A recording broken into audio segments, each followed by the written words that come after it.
Morning everyone. It's a beautiful autumn morning here in the UK, and today we're going to get battening and insulating the floor. So I got these battens delivered this morning. They're 50mm by 25mm thick, and they're actually rough sawn roofing battens. When buying wood such as this, you probably want to make sure it's rough sawn, because if you buy planed 25mm wood, it's not actually 25mm. It was 25mm when it was rough sawn, but they tend to plane it down to about 23mm thick, which is thinner than the insulation I'm going to be putting in the floor. And secondly, it's preferable if it's treated as well, just in case a little bit of moisture was to get down there, it's going to be able to withstand it to a pretty good standard. These things are about 4.8 meters long, and they were absolutely soaking when they turned up this morning, so I'm just letting them dry out in the sun and then we'll get fitting them. So while those are drying, what I'm going to do in here is mark the rough locations of the furniture, the stud walls, and anywhere where I would like to have a fixing point of some kind. The plywood floor itself is going to be 15mm, so I don't need fixing points everywhere, but for areas of particularly high load, such as walls and areas where I'm going to be walking all the time, I probably want a few extra battens there, so it makes sense to mark them out now. I don't have enough pockets.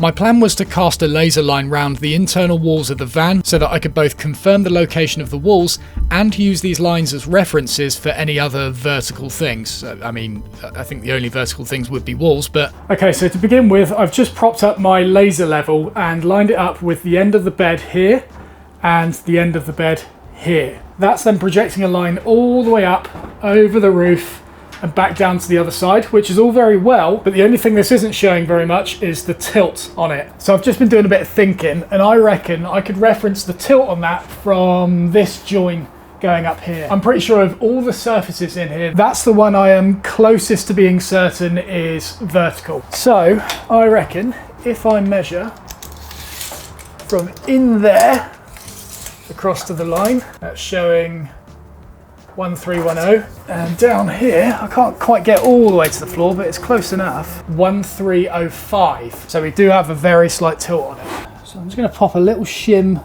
under here, check it still lines up. There you go, so that's 1306 now, and down here, there we go. Obviously it's not going to be perfect, but these things are just here for rough guidelines, but instead of making them rough, I might as well put some sort of effort into establishing them. I wanted this line to go 360 degrees around the internal walls of the van, but my laser line isn't capable of doing so, and so I did half the van first and then flipped it 180 degrees to do the other side. Okay, so I've just moved the laser to the next position, lined it up with the line I've got on the wall there, and it travels all the way along the roof and matches up with that line, so I can be pretty certain that this is in quite a good position to start drawing a line along the floor. And then what I'll do is I'll flip it around this way and finish it off on this side so it lines up with this line and then lines up with the ones I've drawn on the wall here.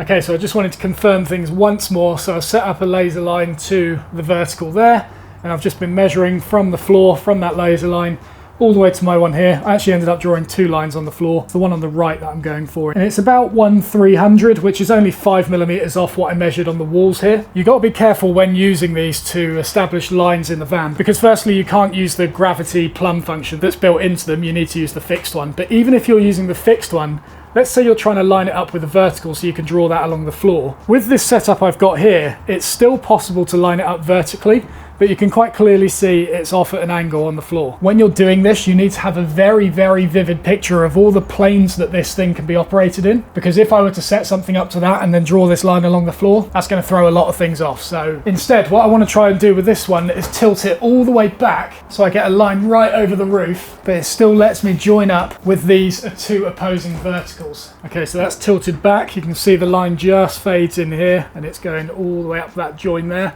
Unfortunately, there's a little bit of misalignment with these two, so you can't really use that as a reference, but we got the same over here. It follows this line up. You can just about see it appearing here, and then it goes all the way over the top. So we're going to get that drawn in now. This line isn't necessarily marking the location of a wall as such. The reason I'm drawing this one is because if the line's like, 2 inches to the left or right, I'll then have a line from top to bottom and along the roof that I can measure from and make sure it's 2 inches away all the way down.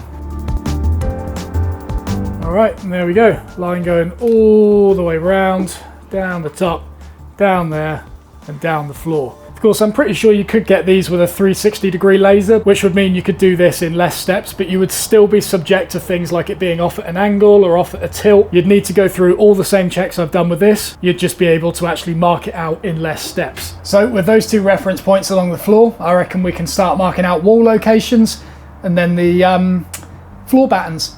As you can see in the background, I have my laptop open so I could easily reference the design of the van, which, speaking of, if you wanted to know what I'm actually trying to achieve here, as well as the thought processes that went into designing the van, check out the video I've already filmed earlier in this series. There's a link in the top corner now. So we got the location for the battens. We're going to have one going straight down there. We're going to have one going along here.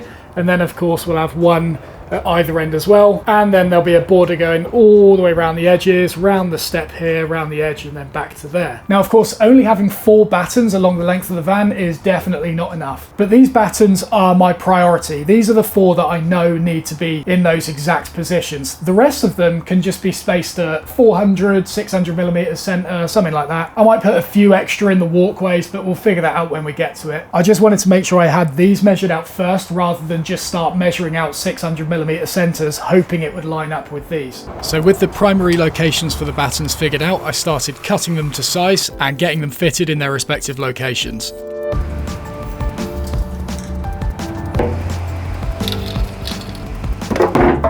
Now, it's all very well laying out battens according to things like walls and furniture and things like that, but it is a little bit idealistic. You have got to compromise sometimes. For example, this is where I want this batten to be, this is where I want this one to be. However, I know for a fact that a sheet of plywood is 1,220 millimeters long. If I put that in the center of the batten down here, the board is going to end just shy of this batten. So in instances like this, you have got to compromise a little bit and maybe shift the batten across, so then you can get the join on the batten while also having it somewhere in the area of that wall that you're wanting to support. So I know that this batten is definitely going here. I just need to profile it to fit that. The sheet of plywood is going to come along here. This is actually longer than 1,220, so I'm going to have to do 2 long ones next to each other with a join down the center. But then when it comes to these next ones, between here and here is 1,220.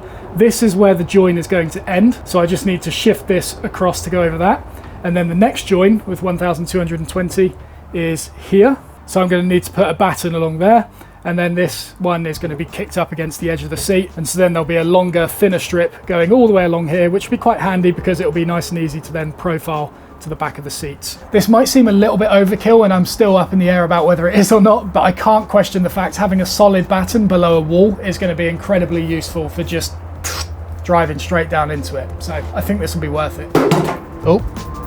It's quite common to see people fix these battens to the bottom of the van using self-tapping screws, but I decided against it in this situation because I've spent so much time patching holes and painting and protecting them, getting this van ready for a conversion, that it just kind of seemed counterproductive to put more holes in the bottom that I'd have to go back and protect. So I just opted to use an adhesive instead and clamp them in place by wedging another batten up against the ceiling of the van. So right around the step here, you get this minging bit of trim, and all it's doing is hiding this electrical connection thing. What I'm thinking about doing with a batten around here is actually having it overhang the step like this, obviously cut a little notch out the back for the wire, but then what I'll be able to do is get the floor on that and then create a 90-degree face down here, which will also be plywood of some kind, scribe it to fit this, and then that will hide this electrical connection in a nice 90-degree corner rather than using this cheap looking trim here.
Okay, there we go. The floor is all framed out. Because this floor is corrugated in some places quite unevenly, there's a few instances where these battens span quite a wide distance. So what I've done in those areas where it's a little bit bouncy is I've put some shims under there to help support it. But they're all in place. They're all even. They feel pretty secure. So it's time to start insulating them. Now I've got 3 sheets of this 25mm PIR, which I'm going to use to insulate the floor. And to cut it, I've stolen this bread knife from home. There's all sorts of ways you can cut PIR board, but the nice thing about a knife is it doesn't create sawdust.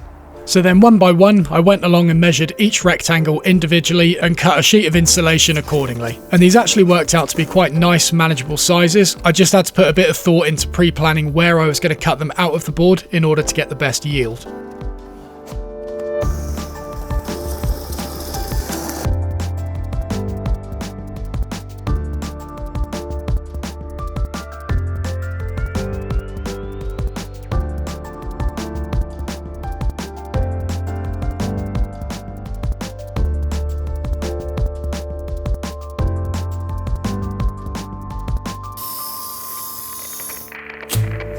Okay, so it's certainly a lot more blinding in here now, especially when the sun is coming from that direction, but it's looking pretty good. The only thing I want to do before starting to tape up the joints and tape up the edges is fill in some of these gaps around the edges. So what I'm going to do is get some of the offcuts of the PIR and just run some thin strips through the bandsaw and jam it in. I think that'll be enough.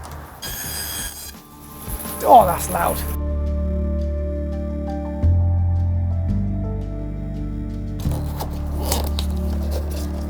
And so with every last gap filled and everything fitting nice and tight, I then worked into the evening, getting all of the joins covered with aluminium tape, which will provide a continuous vapor barrier across the entire floor. In the next episode, we'll be focusing on covering all of this with plywood.